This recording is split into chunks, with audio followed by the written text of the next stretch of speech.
ಖುದ್ದಾಗಿ ಭೇಟಿ ಮಾಡೋ ದೃಷ್ಟಿಯಿಂದ ಇಲ್ಲಿ ನಮ್ಮ ಬಳಿಗೆ ಬರ್ಬೇಕಂತೇಳಿ ಆಯಾ ಶಕ್ತಿ ಕೇಂದ್ರದ ಮಟ್ಟಕ್ಕೆ ಬಂದಿದ್ದಾರೆ. ಅವರಲ್ಲಿ ನಮ್ಮ ಒಂದು ಬೇಡಿಕೆ ಏನಪ್ಪಾ ಅಂದ್ರೆ, ಬಹುದೊಡ್ಡ ಸಮಸ್ಯೆ ಇರೋದು ಇಲ್ಲಿ ಕರ್ನಾಟಕದಲ್ಲಿ 28 ಎಂಪಿಗಳು ಗೆದ್ದೋಗ್ತಾರೆ. ಆ ಗೆದ್ದೋಗೋದಕ್ಕೂ ಒಂದು ತೂಕ ಇದ್ರು ನಮ್ಮ ರಾಜಕೀಯದಲ್ಲಿ ದೊಡ್ಡ ಮನೆ ಕುಟುಂಬ ರಾಜ್ಯದಲ್ಲಿ ಅಂದ್ರೆ ದೇವೇಗೌಡರು ಸಾಹೇಬ್ರ ಮನೆ ಕುಟುಂಬ, ಅದರಲ್ಲಿ ನಮ್ಮ ಪ್ರಜ್ವಲ್ ರೇವಣ್ಣ ಸಾಹೇಬ್ರು ಗೆದ್ದೋಗೋದು ಒಂದು ತೂಕ, ಬೇರೆ ಎಂಪಿಗಳಾಗೋದು ಒಂದು ತೂಕ ಇರುತ್ತೆ. ಅವ್ರು ಮಾಡಿದ್ರೆ, ಮನ್ಸು ಮಾಡಿ ಮಾತಾಡಿದ್ರೆ ನಮ್ಮ ಈ ಭಾಗದಲ್ಲಿ ಬಹುದೊಡ್ಡ ಸಮಸ್ಯೆ ಇರೋದು ಕಾಡಾನೆ ಸಮಸ್ಯೆ.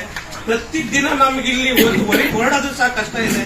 ಅಂತ ಸಮಸ್ಯೆನ ನೀವು ಪಾರ್ಲಿಮೆಂಟ್ ಅಲ್ಲಿ ಈ ಹಿಂದೆ ಮಾತಾಡಿದೀರಾ. ಆದ್ರೂ ಕೂಡ ಈ ಸಲ ನೀವು ಹೆಚ್ಚಿನ ಜವಾಬ್ದಾರಿ ತಗೊಂಡು ಅದನ್ನ ನಿಭಾಯಿಸಿಕೊಡ್ಬೇಕು.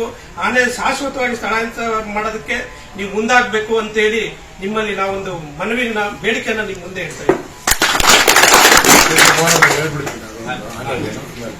ಈಗ ಆನೆ ವಿಚಾರ ಬಂದಾಗ ಬಹುತೇಕ ನಿಮ್ಮೆಲ್ಲರಿಗೂ ಗೊತ್ತಿರುವಂತೆ ಇವತ್ತು ನಮ್ಮ ಜಿಲ್ಲೆಯಲ್ಲೇನೆ ನಾನು 5 ವರ್ಷ ಸಂಸದನಾದ ಮೇಲೆ ಸುಮಾರು ಏನಿಲ್ಲ ಅಂದ್ರೂ 19 ಆನೆಗಳನ್ನ ವರ್ಗಾವಣೆ ಮಾಡಿಸಿದ್ದೀನಿ ಈ 5 ವರ್ಷದಲ್ಲಿ.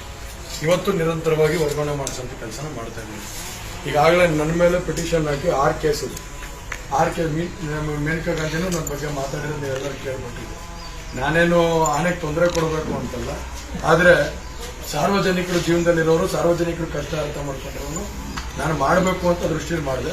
ಸುಮಾರು 6 ಕೇಸ್ ನನ್ನ ಮೇಲೆ ಪಿಟಿಷನ್ ಹಾಕಿದ್ದಾರೆ. ಇವತ್ತು ಸುಪ್ರೀಂ ಕೋರ್ಟ್ ಲಾ ಬಹಳ ಸ್ಟ್ರಾಂಗ್ ಇದೆ. ಹಾಗಾಗಿ ನಾನು ಮತ್ತೆ ನಿಮ್ಮ ಉಮೇಶ್ ಕತ್ತಿ ನನ್ನ ಪ್ರಕಾರ ಬಹುತೇಕ ಯಾರು ಕೂಡ ಇವತ್ತು ಒಬ್ರು ಅರಣ್ಯ ಸಚಿವರಾಗಿ ಇವತ್ತು ಇಷ್ಟು ಕಾಳಜಿ ತೋರಿಸಿರೋದು ನಾನು ನೋಡಿರಲಿಲ್ಲ. ಉಮೇಶ್ ಕತ್ತಿ ಅವರು ಬದುಕಿದ್ರೆ ಪಾಪ ಇವತ್ತು ಎಷ್ಟೋ ಒಂದು ನಾವು ಅಭಿವೃದ್ಧಿ ಆ ಕಡೆ ಆ ಒಂದು ವಿಭಾಗದಲ್ಲಿ ಅಭಿವೃದ್ಧಿ ಮಾಡ್ಕೋತಿದ್ವು ಏನು.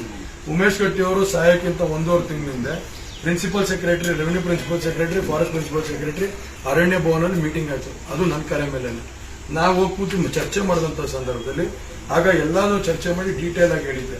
ಸುಮಾರು